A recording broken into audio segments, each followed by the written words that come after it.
Hello to everyone. We will start the class with a bow and the recitation of the four great vows. Please bow. I vow to deliver innumerable sentient beings of self-nature. I vow to cut off endless vexations of self-nature. I vow to master limitless approaches to Dharma of self-nature. I vow to attain supreme Buddhahood of self-nature. Welcome to all of you.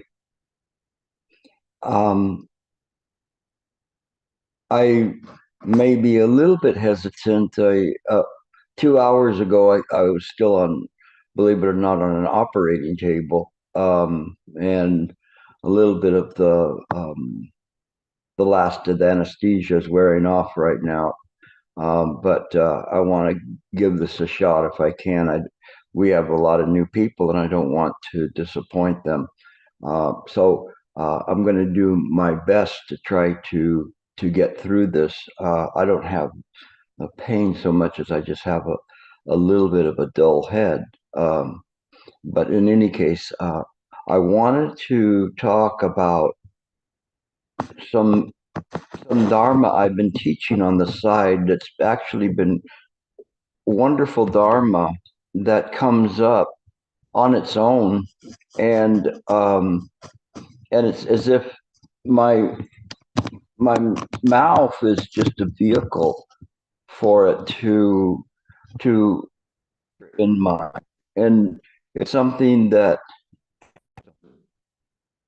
not really how to explain that other than it's just simply a direct conduit to mind itself and the explanation. So the explanations come out like a water fall, just simply coming out and coming out, and in accordance with whatever whoever I run into and whatever they need as as an aid in their life, whether it's some worldly issue or it's some Dharma issue.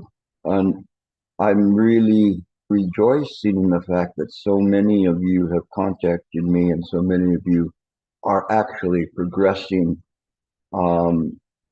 quite deeply now. It seems to be the season where I've had many of you beginners and some senior students having some deep realizations. It works.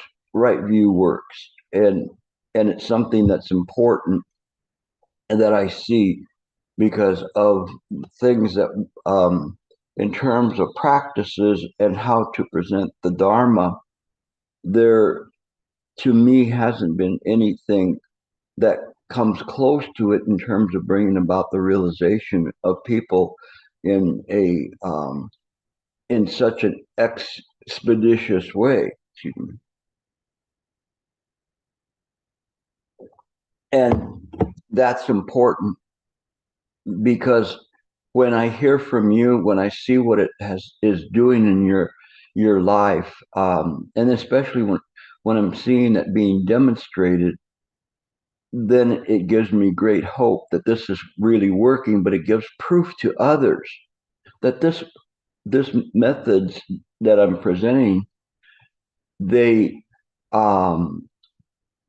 not only work, but they work for everyone. Everyone's ability is one that it accelerates the practice. But every once in a while, it doesn't mean that all just when you start doing, you instantly get a realization, but it brings about the mind ground to enable the practice that accelerates the ability to realize mind.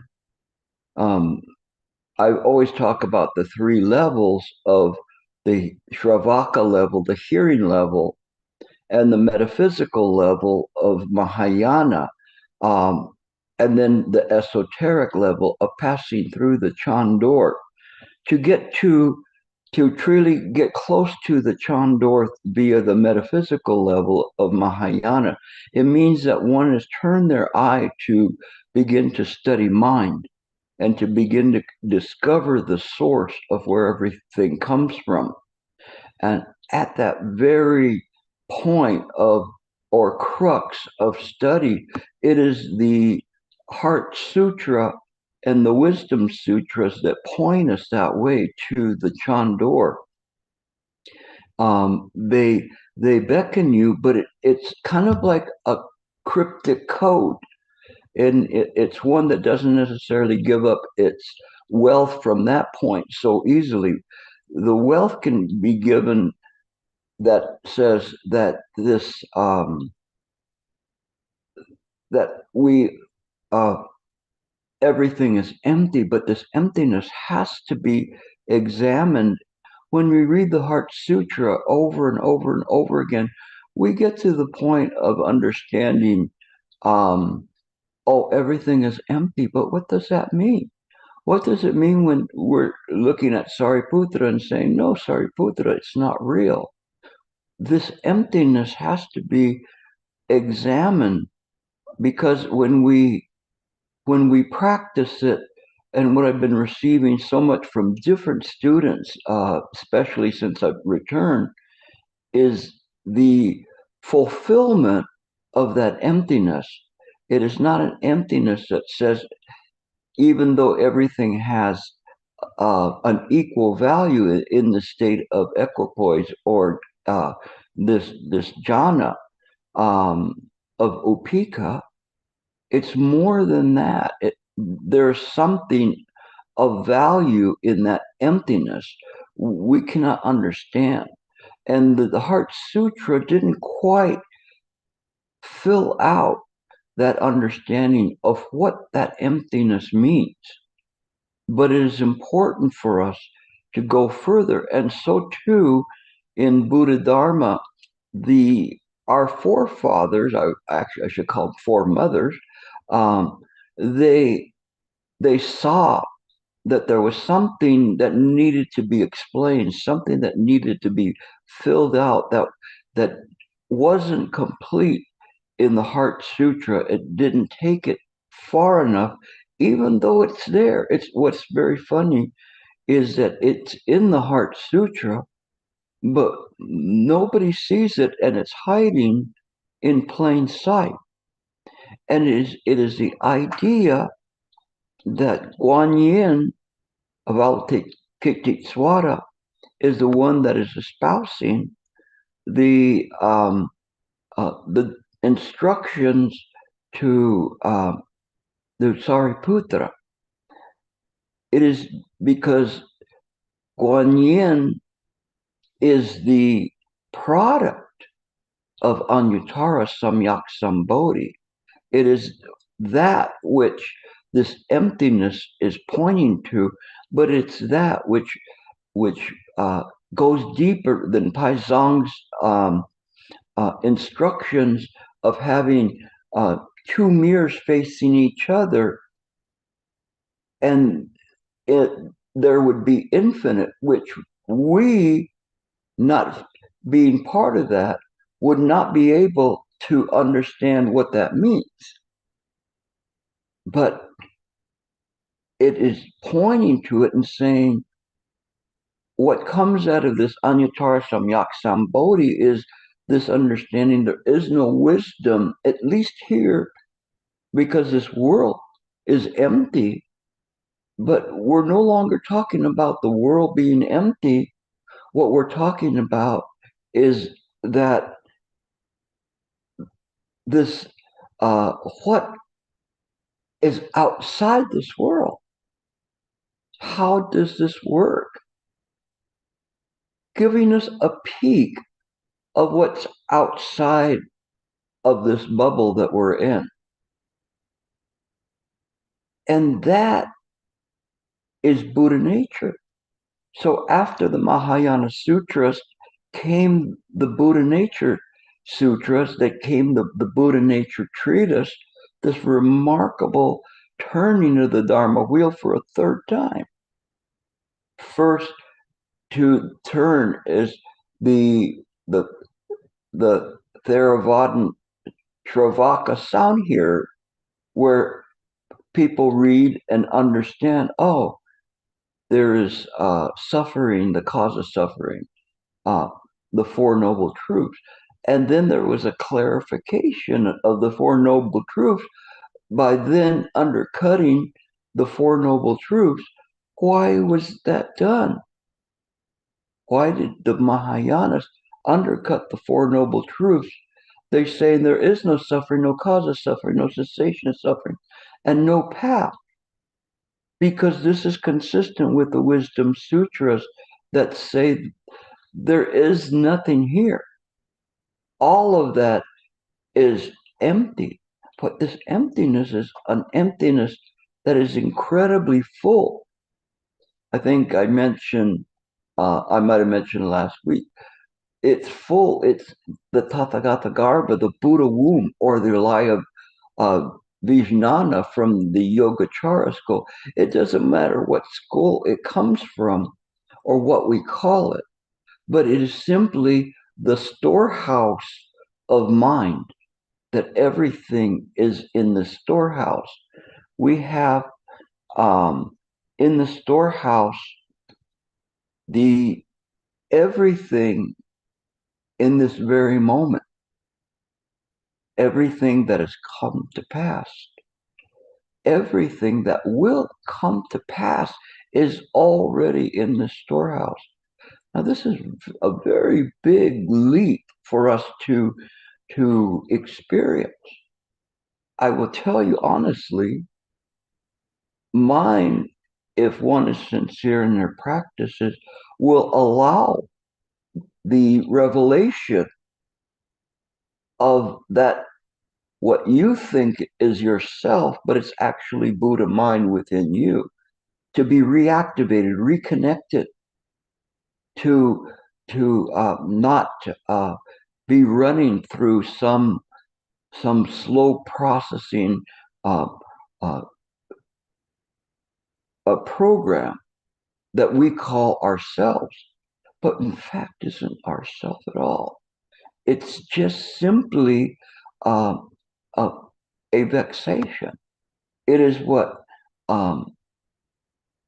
I read in one sutra recently, that what we seek is our very own mind,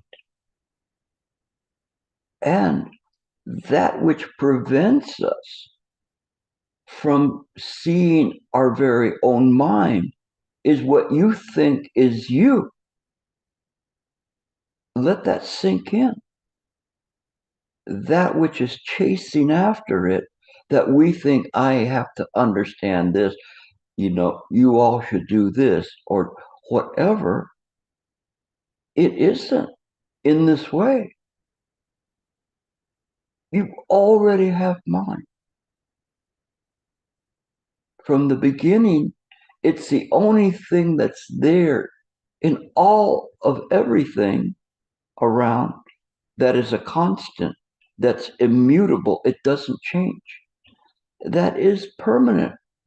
What you're seeking, the permanent from the impermanent, you're seeking from the born and created, to look for the unborn and uncreated. It cannot be this way. You can practice for a long time as a Shravakan. You can practice. Eventually, you will get to the same point. I'm not saying that Mahayana has the market on everything, but if you don't want to take so much time, so many lifetimes to do it, this very lifetime, in this lifetime, you can achieve a realization of this clarity of the mind, which has always been there. It's always with you now.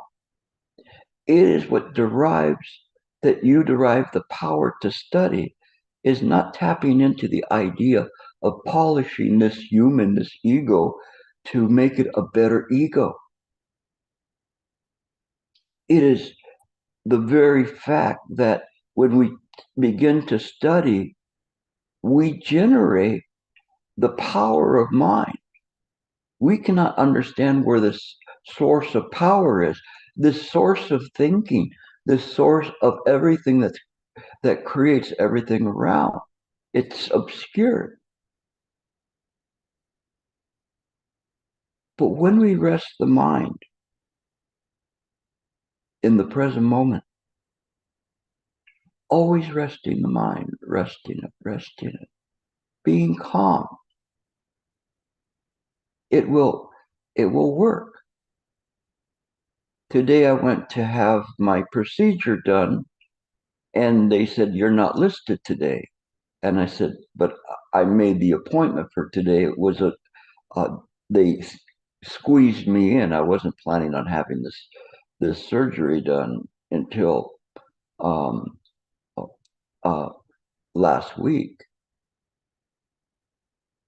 And when I was there, I just said, "Be patient, be patient."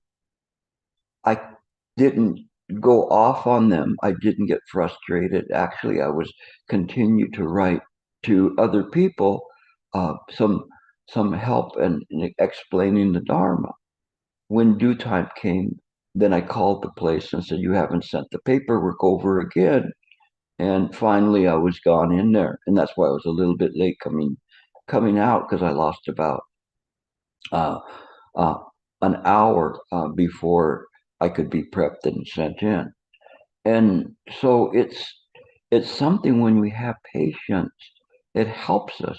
It changes the world. If I go very upset and get nervous or whatever, then what does that do? How does that help? But just maintaining the calmness of the mind, I still got in. I knew I was going to get out a little bit late, and here I am, nonetheless. It changes things because we use our absolute rather than the idea of an ego. The ego, Gilbert would get mad. He was good. "Hey, I have to teach. I have to do this. Do you know who I am?" Well, what good is that? I'm still here nonetheless, and and it changes the world, because the lady there behind the counter said, "Thank you for your patience." She was like very amazed that I hadn't gone over the roof with anger about what was going to happen. Why would that I do that? How would that change things? So it's usable. This mind that we have, when we use the mind and discard all of the preconceived, turn your preconceived notions that we have, all of these concepts of being us, we discard them, then we interact with everyone else in a harmonious way. But we also interact with everyone in a very purposeful way, a function. You all have a function. You've come to me to learn the Dharma, and I come here with your assignment papers to say, here is your assignment. You need to go here and present the Dharma. You go to India if you want, present the Dharma. Go to Europe, present the Dharma. Wherever it is, teach the monastics. Do this, whatever it is. You come to me, and me is not Gilbert, but your mother that's coming and presenting your assignments. It's very interesting. I was reading in a sutra yesterday of complete enlightenment, and the part where we're at in the group that I'm kind of auditing and making some contributions to, there was a point where it talked about that bodhisattvas provisionally appear in this world. This really kind of struck home, when I read it above, or not above, but in addition to so many other parts of that verses of the sutra. But it's saying provisionally appear. Now, a lot of people, when they're reading it, they're going to say, "Oh, read right past it," because they don't understand the word. Think, what does that mean? Provisionally appear. Contemplate this for a moment.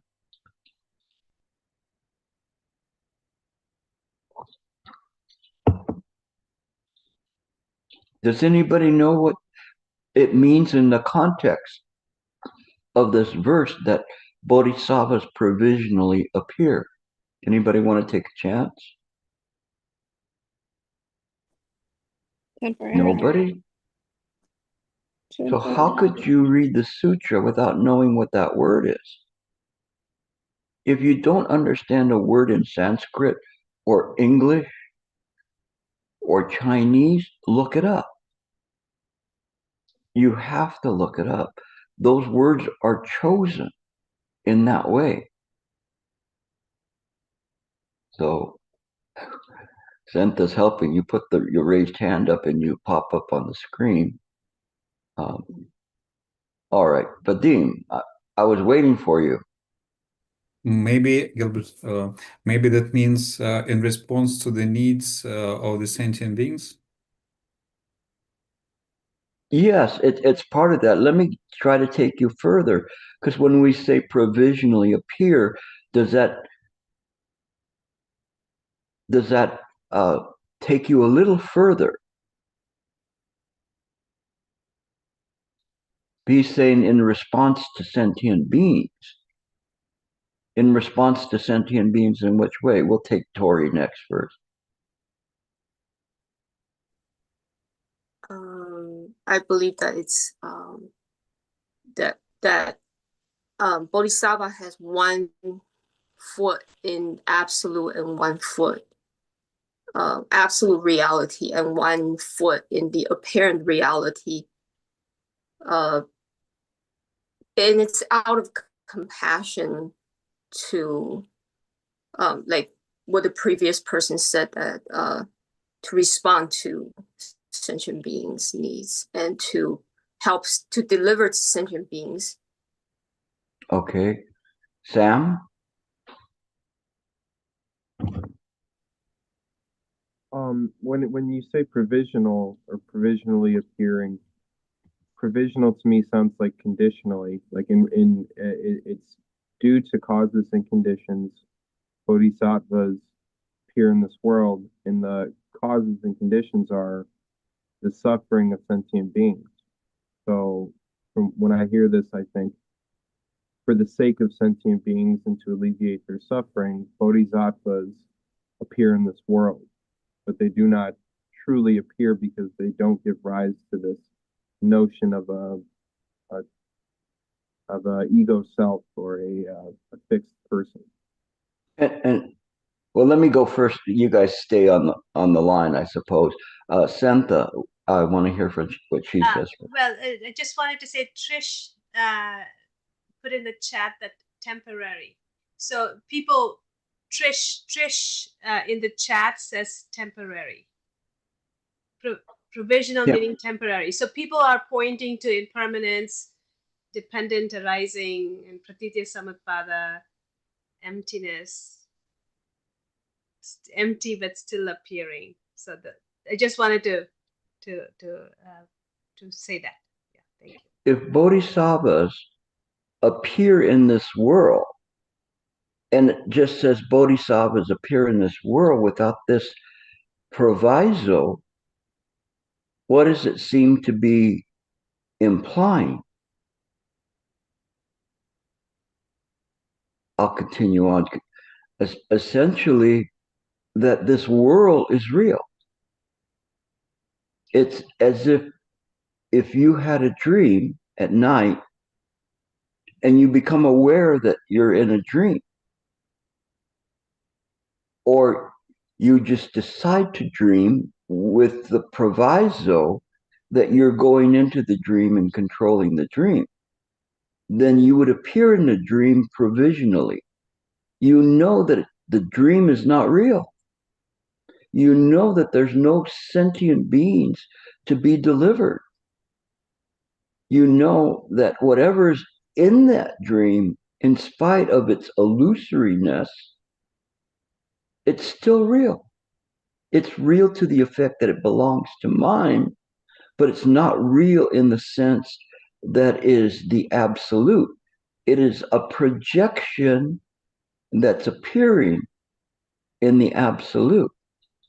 When we look at everything in this world, the whole world, whether it's the tiniest little electron circling a nucleus or countless universes, not one universe we're talking about. We're talking about many universes that always talk about 5 billion Buddha worlds. So you'd have to assume that each one of them represents a universe.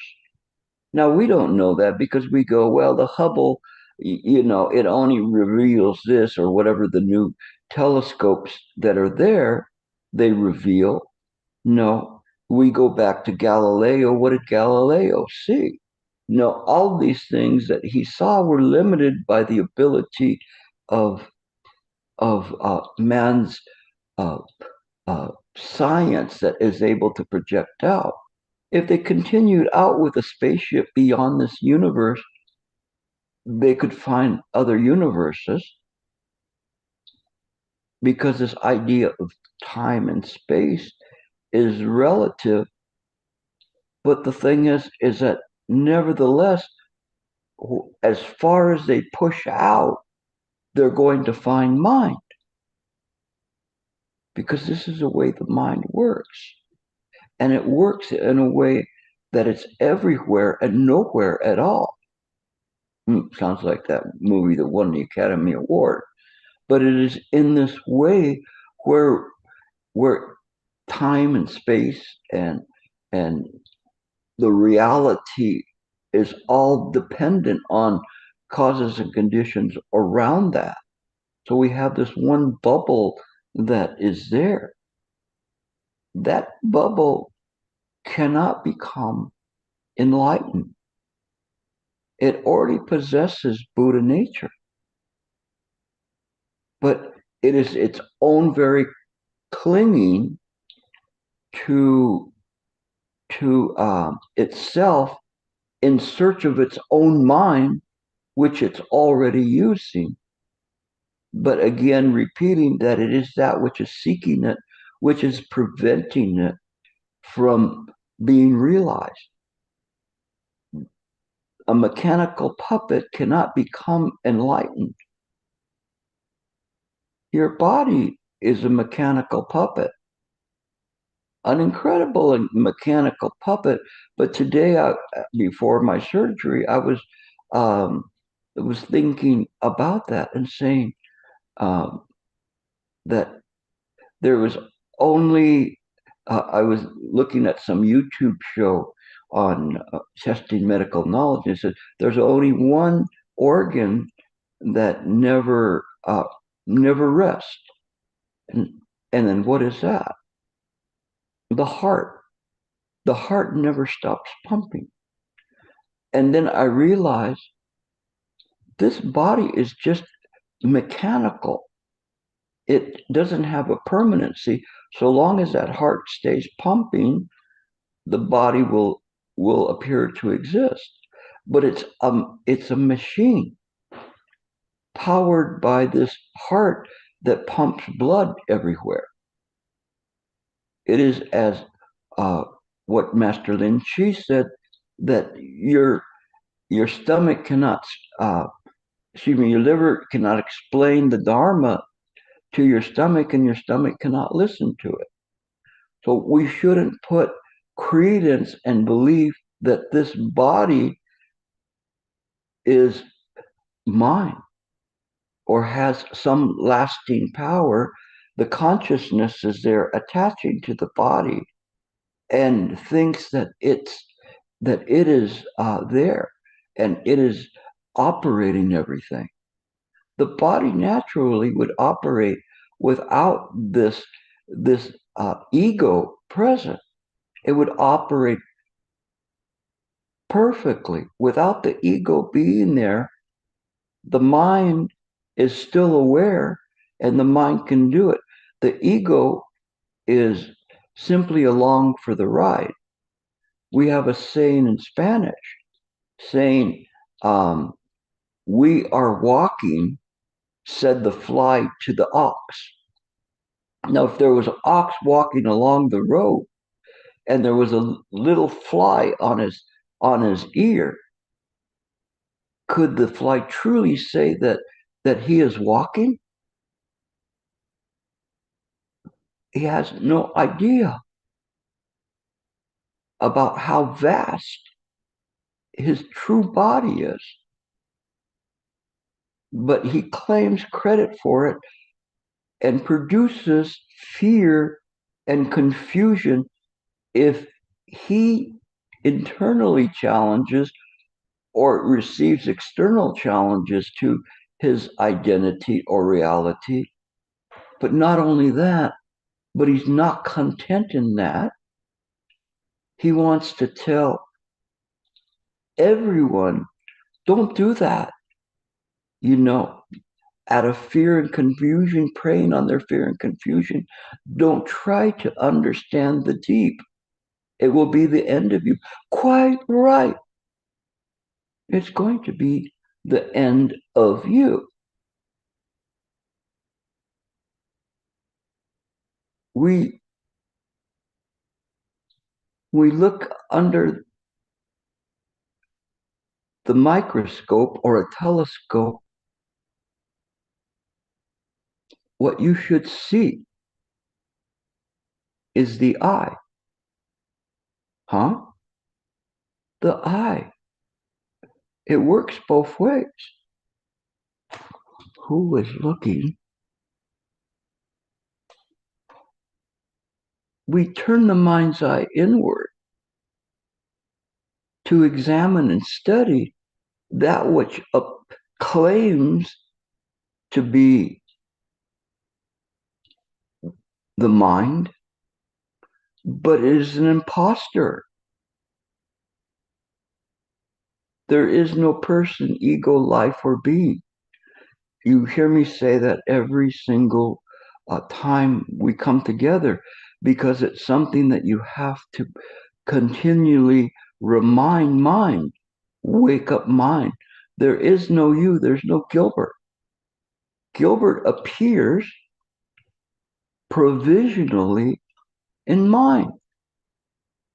He appears temporarily in mind. Wherever I go and I present the Dharma, I'm provisionally there. I'm there in that moment to teach the Dharma, but then I go somewhere else to teach the Dharma. So are you the teacher here? No, I just come for the weekend. Oh. But it is in this way that the Bodhisattva has patience and bides their time in this fleeting world. Only the Bodhisattva doesn't change. But everything around the Bodhisattva is in constant flux. But it is the constant flux of mind that is happening, that phenomena that's there.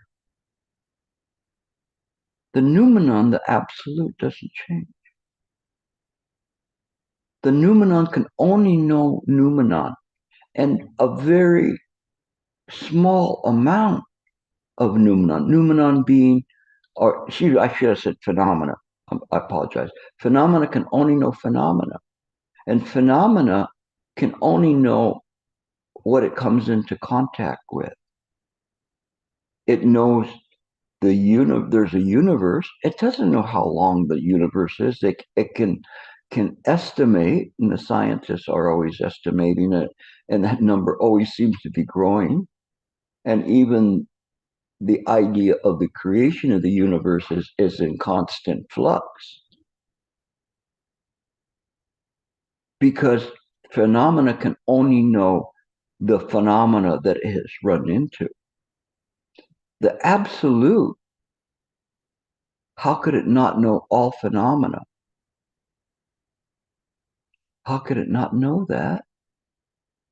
It created it. You see the difference in the practice where one is practicing mind work. We practice mind work to open the doors to mind. We're there like some poor relative. Can I come in, please? I want to come in. But mind says, you cannot come in. You are not the same kind. Is it become a Mexican? No, it has nothing to do with that. What if I was Chinese? No, that too. There's no difference between a Mexican and a Chinese teaching the Dharma. It is the Dharma that is true and correct.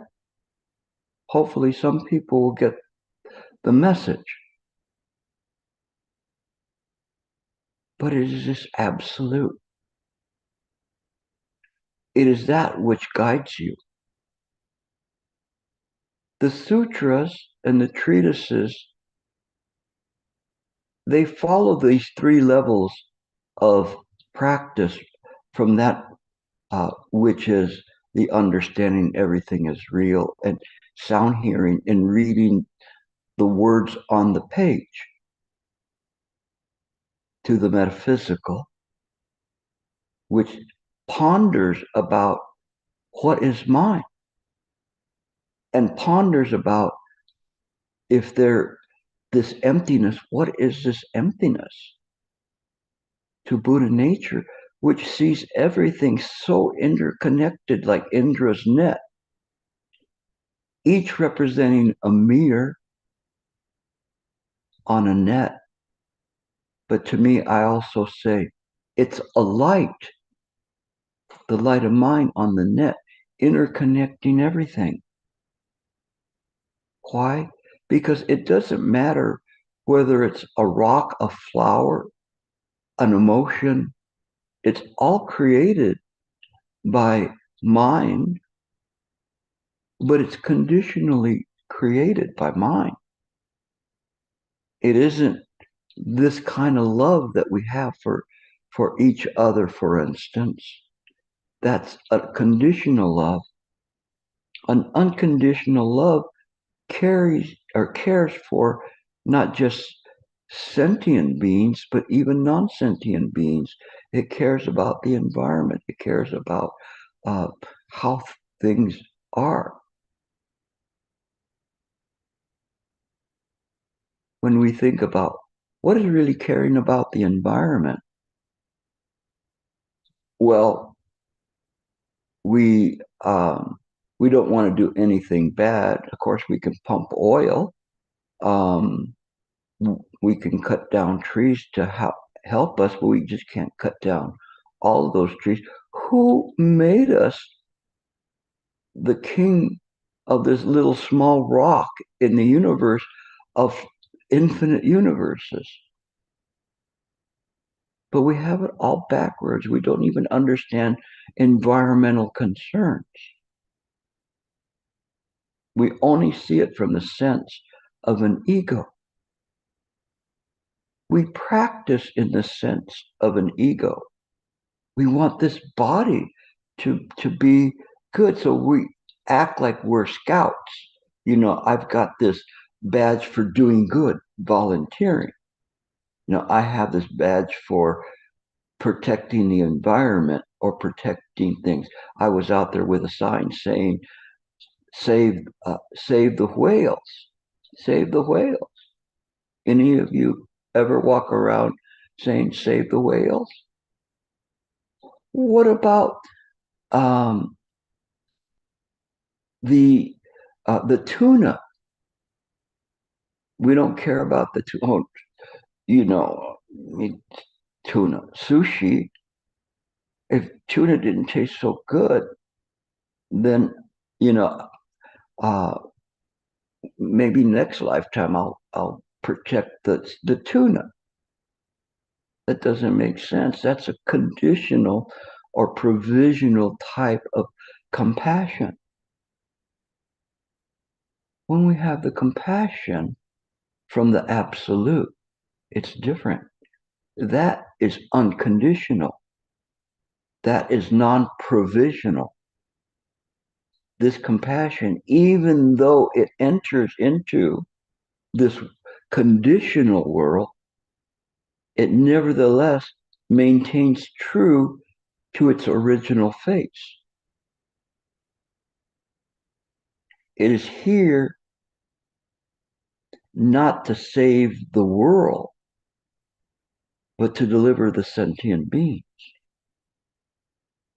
If we deliver the sentient beings, doesn't mean that we blow up the world for the sake of going, we're done with that one, or sweep it under the carpet.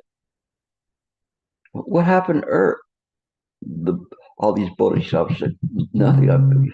It was there right now. What happened to it? It's gone. What do you mean it's gone?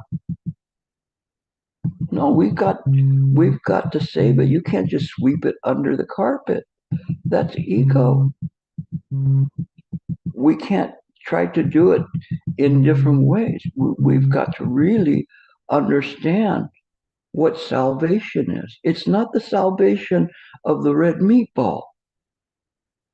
Believe me, if Mexicans tasted like Mexican food, you would probably see them on the menu somewhere.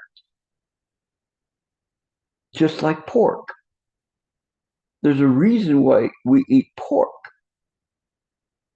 Because they taste good. How many of you like Mexican food? Then you'll understand what I'm talking about. I know I'm putting forth, again, a lot of trashy talk, but what I'm trying to do is get you to see things from a different viewpoint. See it from the viewpoint of mind, of the absolute, that is unobstructed. They say there's 84,000 ways to the Dharma, and there is, and beyond. But we use right view to point in the right way. We use right view to see it is this mind, this very mind that we have right now, which is practiced. We don't practice polishing the puppet. What good is that? We can polish the puppet almost ad infinitum until we finally say, this is not working. This puppet is never going, even no matter how shiny I get this puppet, it's never going to turn into a bright light. Voila, tada. There comes right view into the picture. Just like the one bodhisattva that practiced for 5 kalpas and gained entry. Upon gaining entry, he said, had I known the truth, the right view, I never would have chosen to practice for 5 kalpas. But no one had bothered to show him right view. But his sincerity was great. So he was able to get through.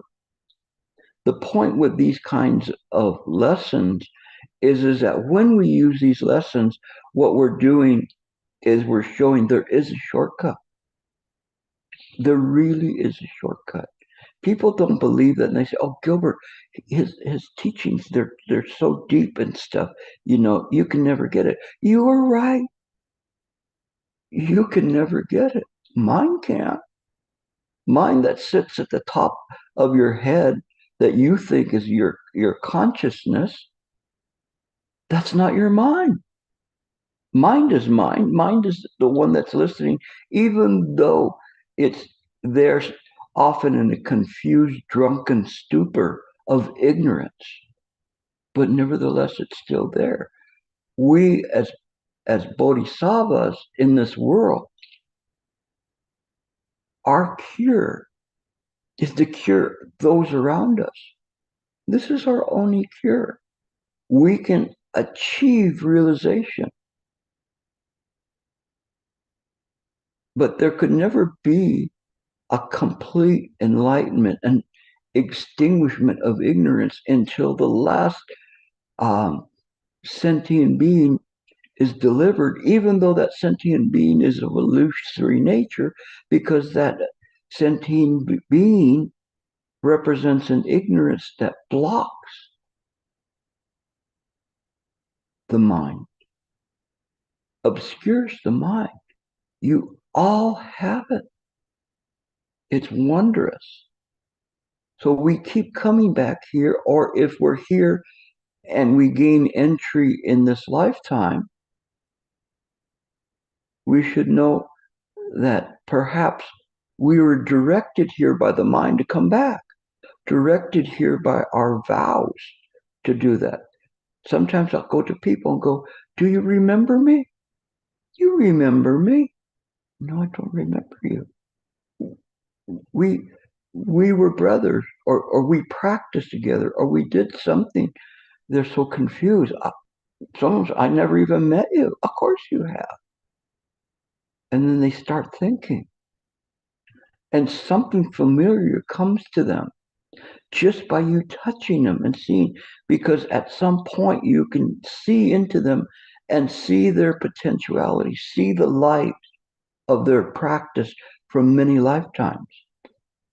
I often come up to people, or I will stick with people and keep moving them forward, like a collie dog that's just relentless, moving them in the right way, not biting them, just moving them in the right way.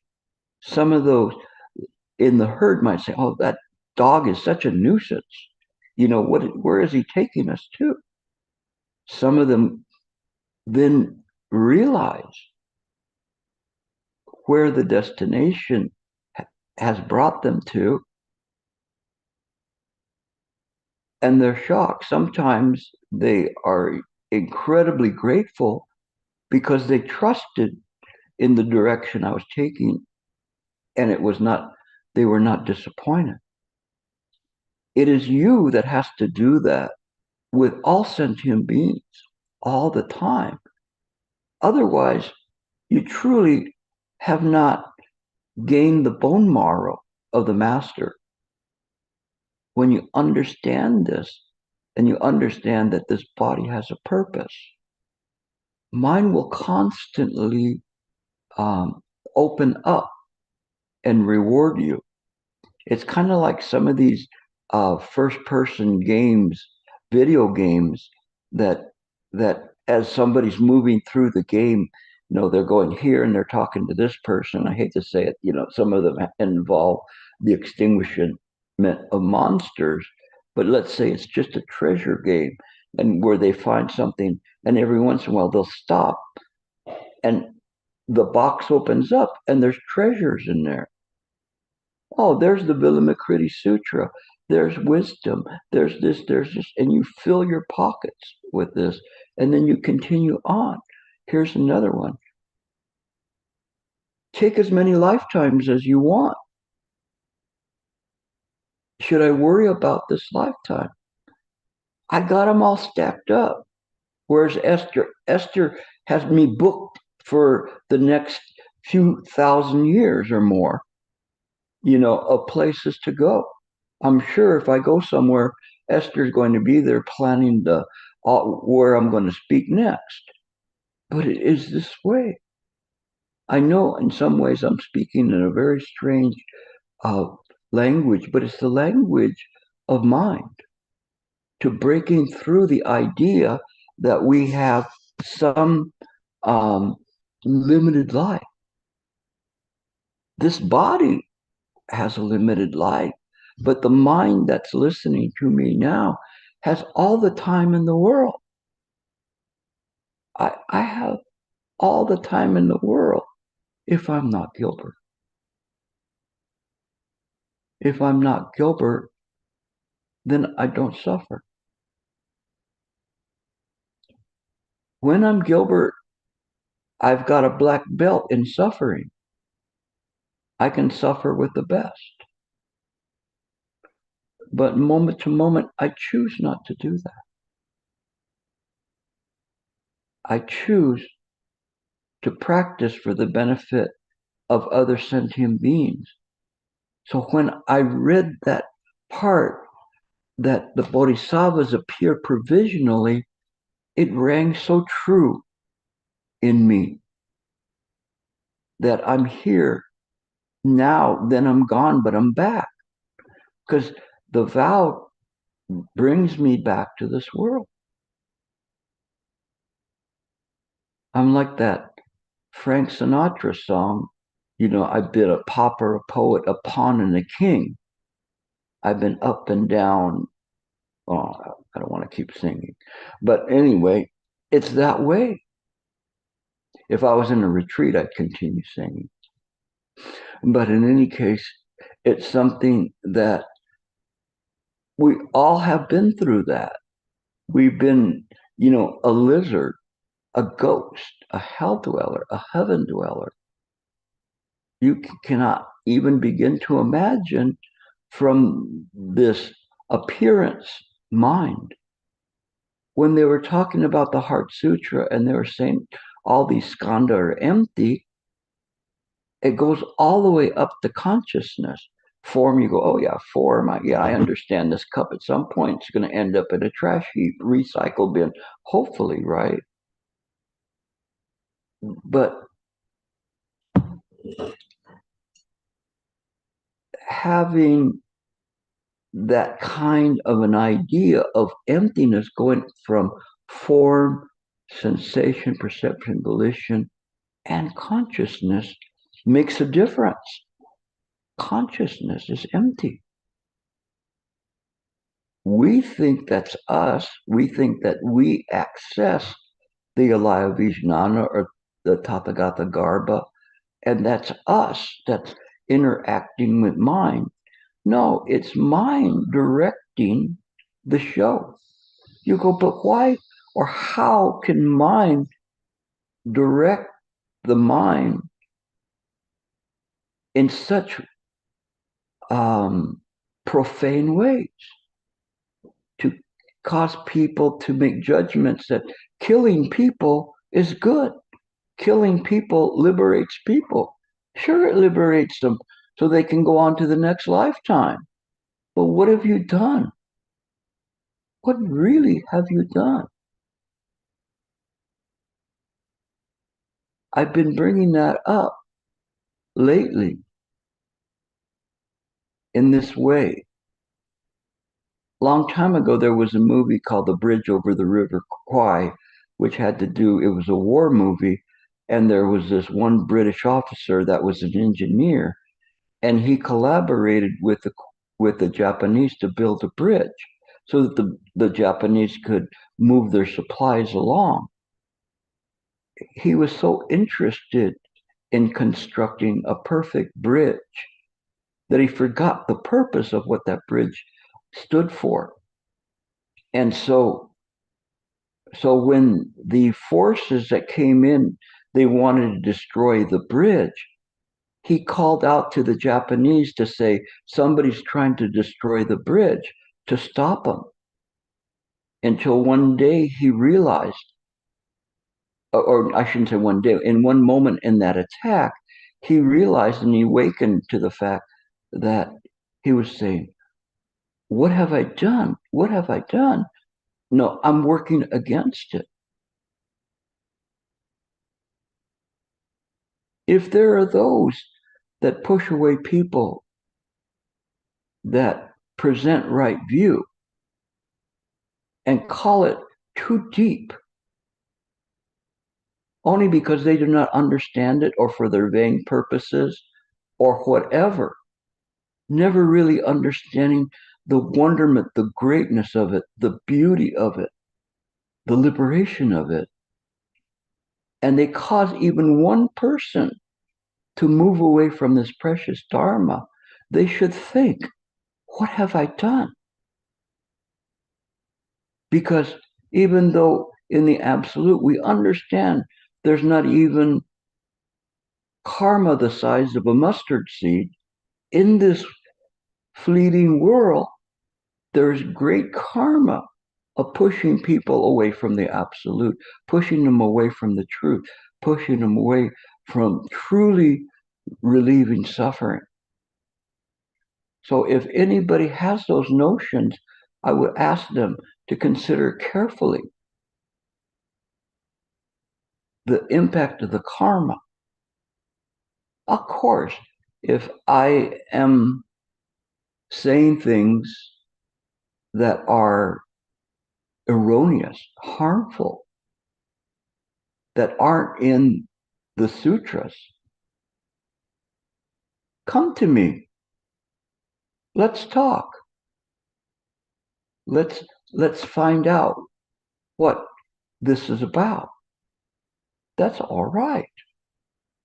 But one should not work behind the scenes to block this beautiful, wonderful Dharma. You're not blocking me. You are blocking the Sutra of Complete Enlightenment. Shifu wrote about that. He would be very sad if people would prevent this kind of conduct, of trying to prevent this beautiful sutra or the meaning of it from being accepted, or shying people away from it because they say it's too deep. It is this throughout this world that I have practiced and tried to bring everyone to a realization, not individuals, but mind that's trapped under all of this.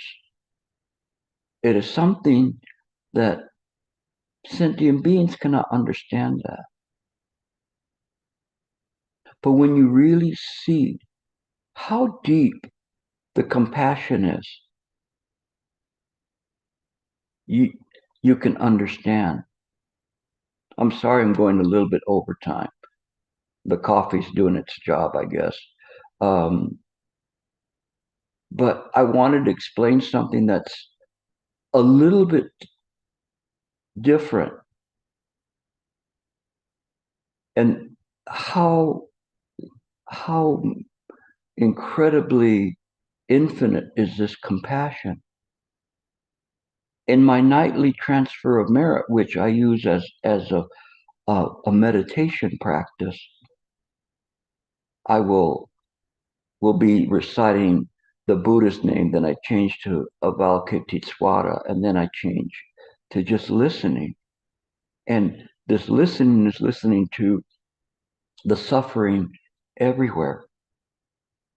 And then I, just this last week, started transferring merit to all the demons and harmful ghosts in the world. In that moment, it was almost like a complete battle cry that these demons realized that there was someone that was harming them. So they rushed to attack me. I could feel them. There was quite a few of them that responded. I'm not saying all of them, but quite a few. Maybe they were lingering around the block or whatever. I don't know where they came from, but they came. And they were trying to scare me. They were trying to attack me. But I had the armor of such as Wei To and Guanggong, that armor of wisdom and faith and no fear to protect me. And they were confused. And they're saying, why are you doing this? You know, we want to harm you. And I said, why would you want to harm me? I've never done anything to you. I want to help you. It is only through your ignorance that you do this. You don't understand that. But I will deliver you before myself. Ooh, they want to attack. What about now? That still doesn't bother me. You don't scare me. I truly want to help you. So at that point, a lot of the lesser demons, they were um, they were calmed down. Some of them even moved to a different lifetime. The big ones, they had the most to lose, so they wanted to fight back the most. They wanted to harm me. But little by little, through the night, as I was having this conversation with them, you could say mental conversation, they calmed down. They weren't so interested in trying to harm me. They realized the more they tried to harm me, the more strength I got from it. The opposite of what they do, which is the more fear and confusion they can give you, the more strength they have. I had no interest in winning. I had no interest in um, in banishing them. I saw them as sentient beings. We have to understand mind. They too belong to mind. They too are a creation of mind. It's a different way of looking at things. I'll leave it there and let you kind of contemplate that. But it is in this way. I don't want you to think that Gilbert is fearless and nothing can harm him. Quite to the contrary, this is not something that the faint of heart or the faint of faith can do. It's very, very dangerous. But in that moment, I didn't feel fear. I didn't feel confusion. I have to admit a little bit. I felt fear when I felt this incredible coldness hit me. But I just went deeper into the practice and calmed down so that they could not use that as a wedge to drive me away from my faith, away from my provisional appearance in this world. Now, there are some maybe listening to what I'm saying, and they're going to take that and say, oh, Gilbert thinks he's so big. He's even fighting the demons or fighting the ghosts or doing to, oh, how could he possibly, that's so horrible that, that he's talking like that, like he's a god or something. Please, if you're listening to me with your heart, then you understand I have no interest in that. You can just tell the people, you're right. You're right. Whatever it is there, I will still deliver you, even if you choose to harm. You cannot harm Gilbert because Gilbert's just a projection in mind.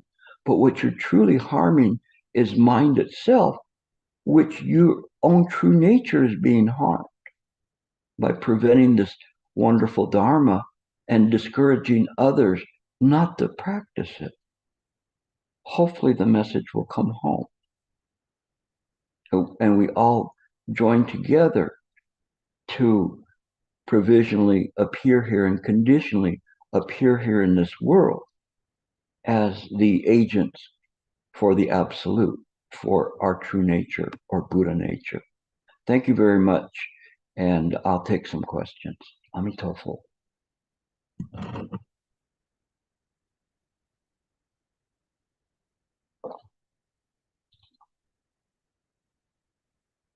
No questions?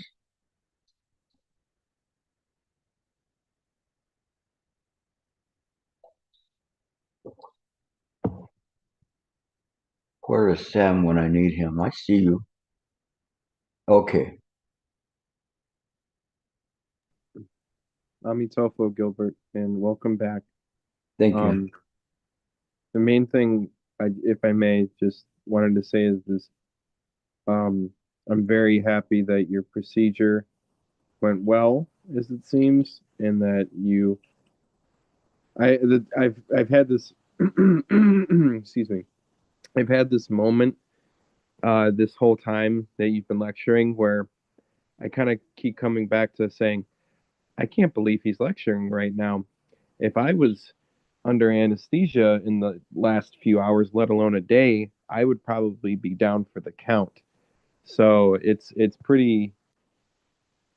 a testament to how powerful uh, the faith in Chan and the faith in the Dharma, the Sangha is, that you have the strength to be able to teach merely hours after a procedure like that. So I'd firstly just like to say thank you. And it's just a great reminder of how lucky we are as a Sangha to be together and to get to hear from you. And I know it's not you, it's mind, but still, I can't express enough gratitude. It's mind blowing. But if I may ask, when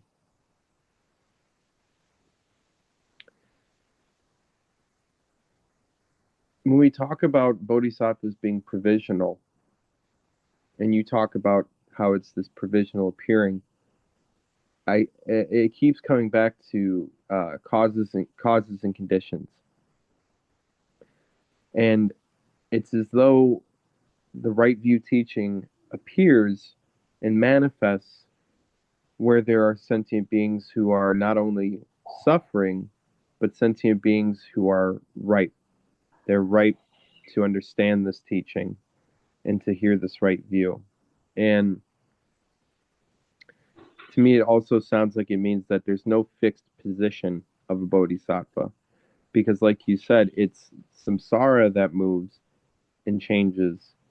It's not the bodhisattva that changes. The bodhisattva does not change. I suppose what I would ask, though, is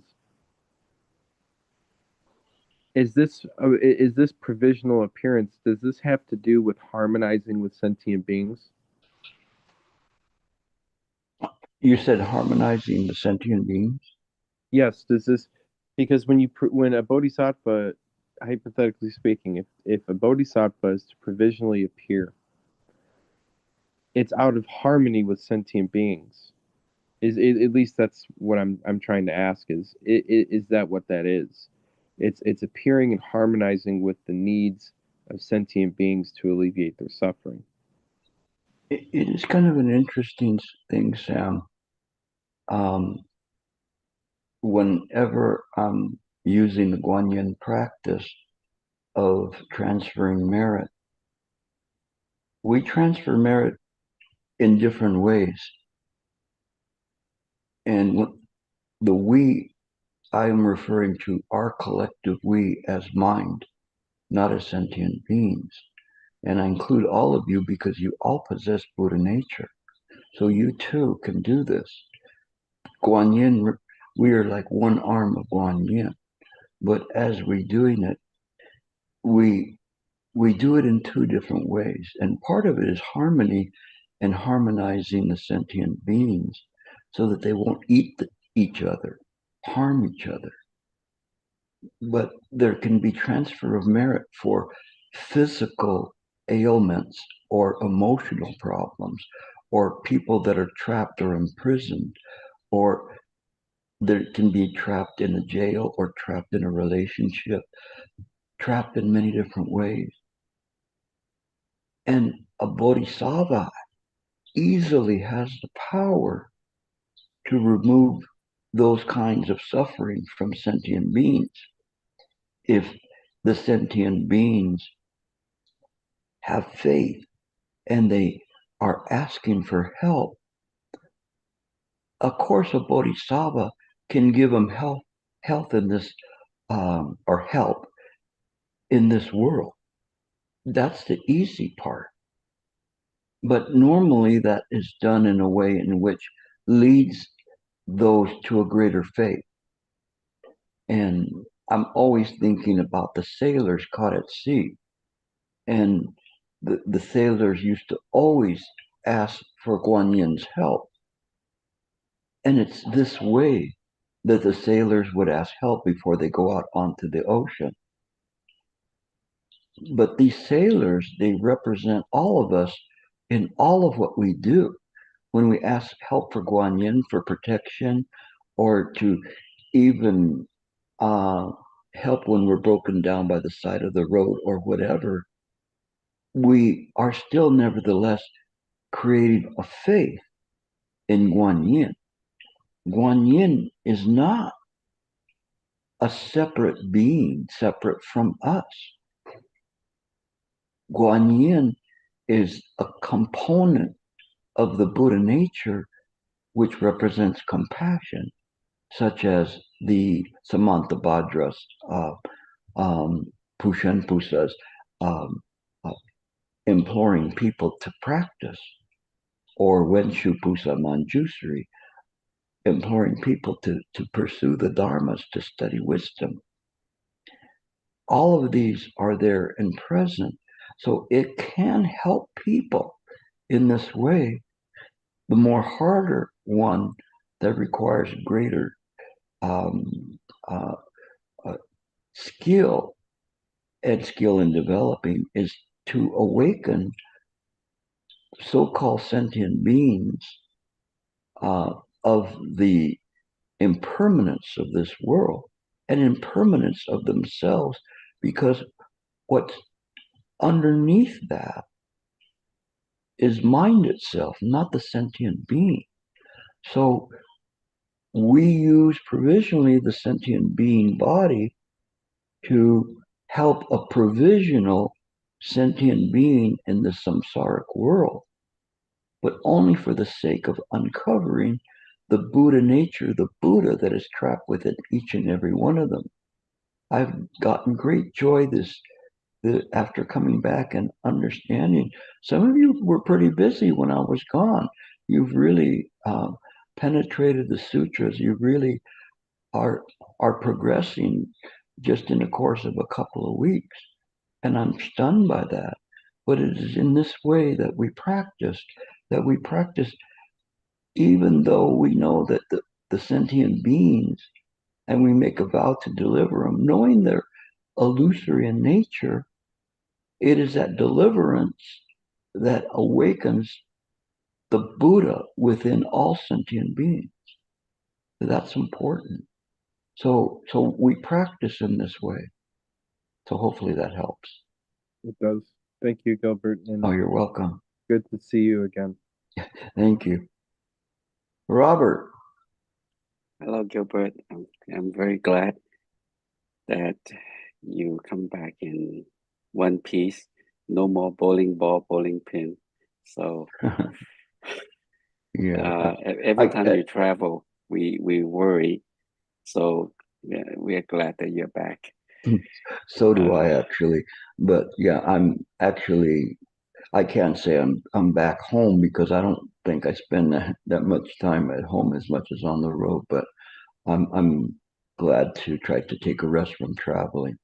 As I'm sitting here, I realize I don't think what they were burning nerves in my back, but I don't think they got the right ones. At least for now, I don't feel any relief, unfortunately. But I've got another one scheduled in January, so we'll see.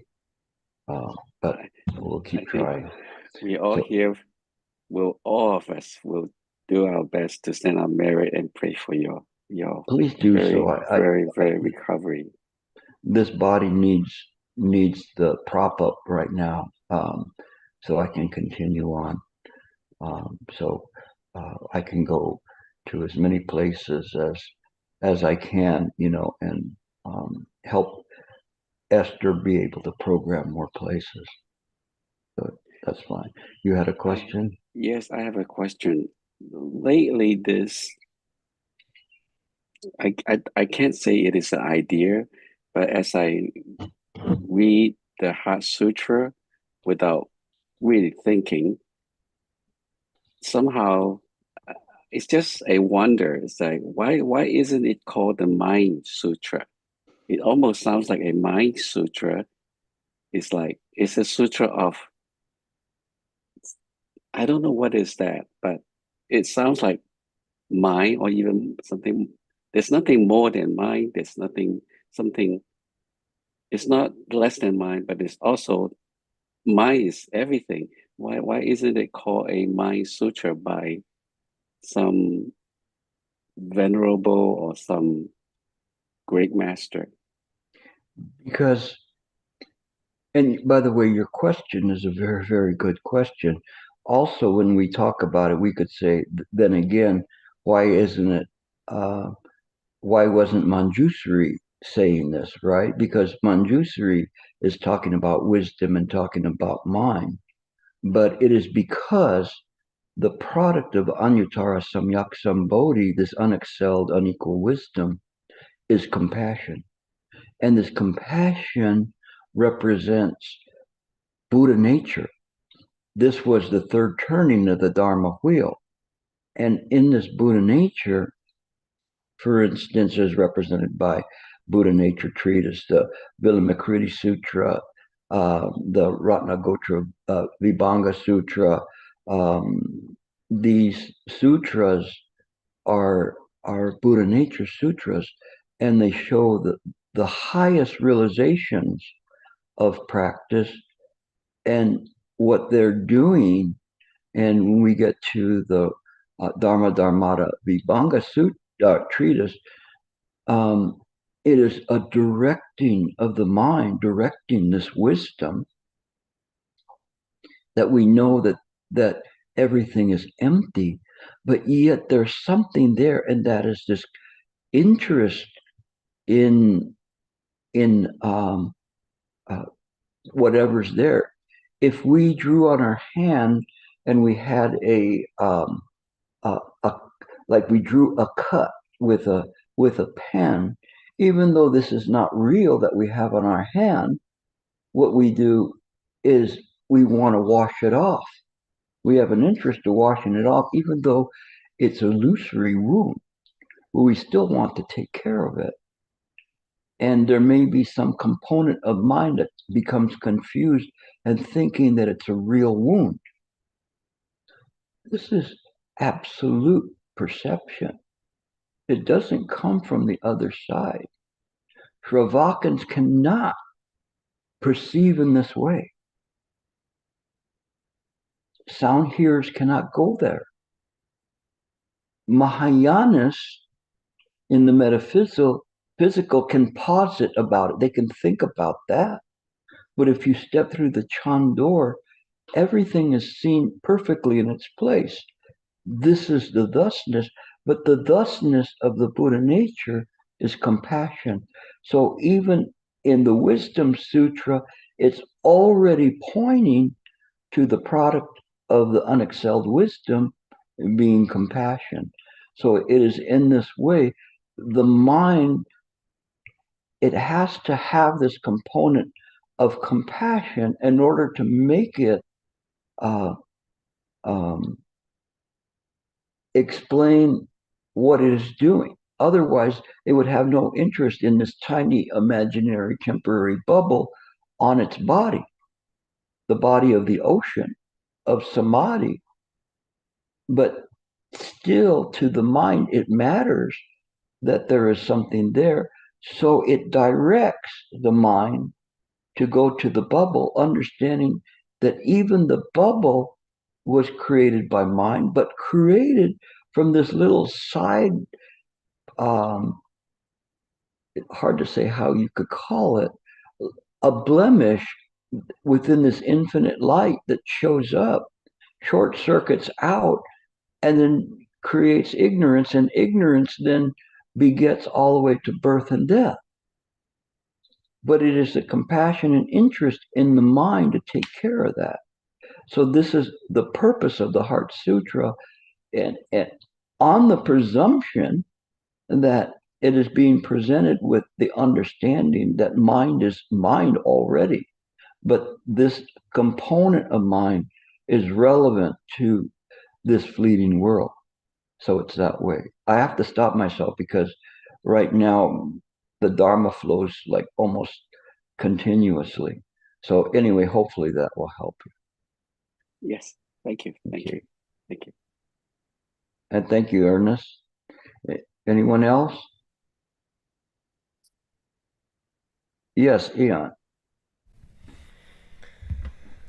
So this line about bodhisattvas A little bit louder, provisionally. please.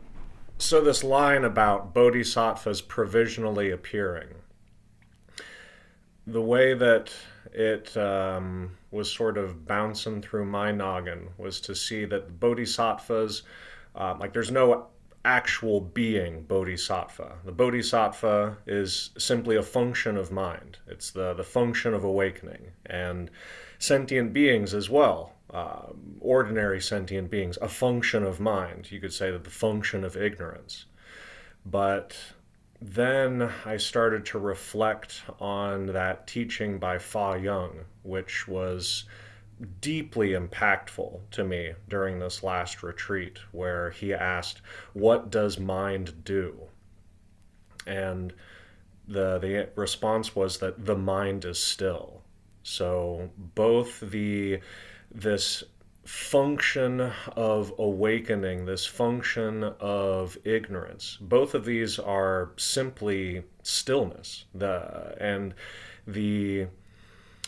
The differentiation between them, to say that this is a type of mind and this is another type of mind, that's all made up, that's all make-believe, that's the provisionality of it all. And that it's simply just all, regardless of what the appearance is, all of it is simply a revelation of this stillness of mind. And the clarity of this is what leads to what would be discriminated as the activity of compassion. But really, like there's not a single thing that can be taken out and said that this is compassion, this is not compassion, because it's all just the suchness, the stillness of mind.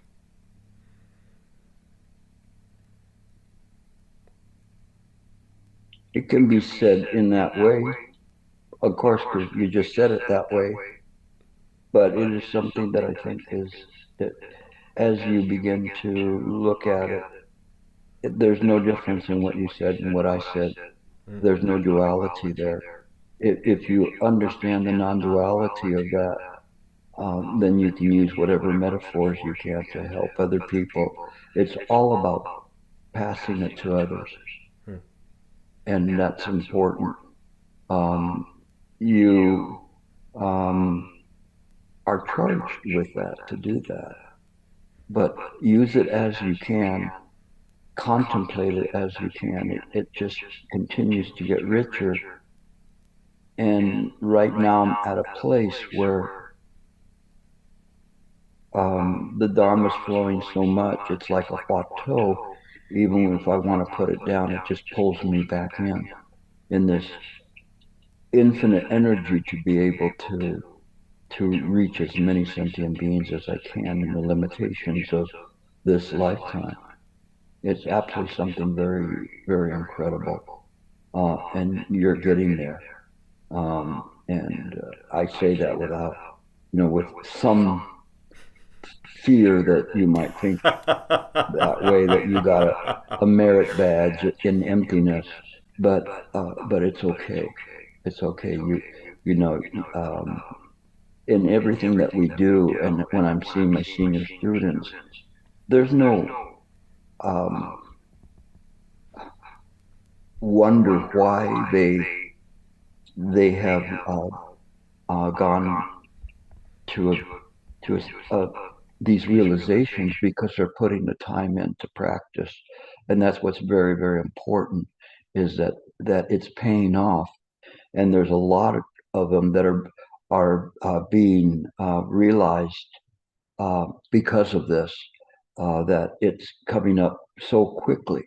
But I think there's some component in mind that has timed all of these people to have these realizations right now. And so this is something that is truly amazing. And so even in the comments, we're seeing people are beginning to pick this up. It is something that with faith and in belief, not just in the well-known advisor, but in the sutras and the treatises, and of yourself, how you practice and demonstrate this. That's where this is all coming from. That's where your realization is coming from. So you just try to do that. You don't try to copy what I'm saying of accomplishments, or I can't even call them accomplishments. They're just mind being revealed.